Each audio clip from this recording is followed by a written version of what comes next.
Moving on to other stories now, an international tribunal has sided with the Philippines, ruling China's claims in the South China Sea. Our Kim Young-gil provides a closer look at the first ruling on the cluster of overlapping claims in the disputed region by an international court, as well as China's anger-charged response.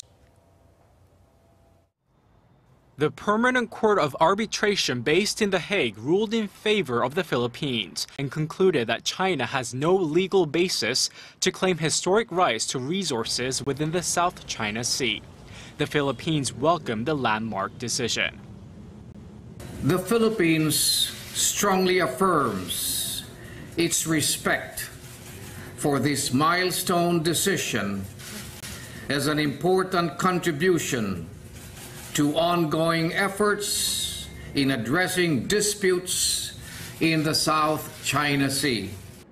China published a map in 1947 which outlined its claims to the South China Sea, the basis of its so-called Nine-Dash Line, stretching 3.5 million square kilometers from China's southern coast. The arbitration court said China had interfered with traditional Philippine fishing rights at Scarborough Shoal and breached the Philippines' sovereign rights by exploring for oil and gas near the Reed Bank. But China refuses to acknowledge the tribunal's ruling.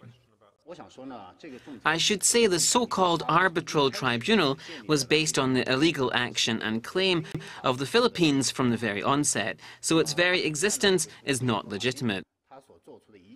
Manila asked the court to mediate on the rights it has to the disputed waters under the United Nations Conventions on Law of the Sea in 2013.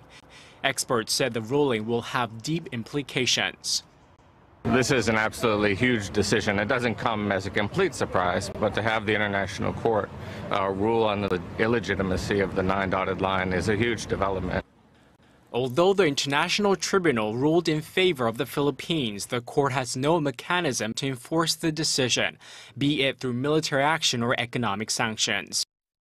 But analysts predict the ruling could prompt other neighboring countries like Taiwan, Malaysia, Vietnam, and Brunei to file similar claims, putting increased diplomatic pressure on Beijing to reduce its presence in the South China Sea.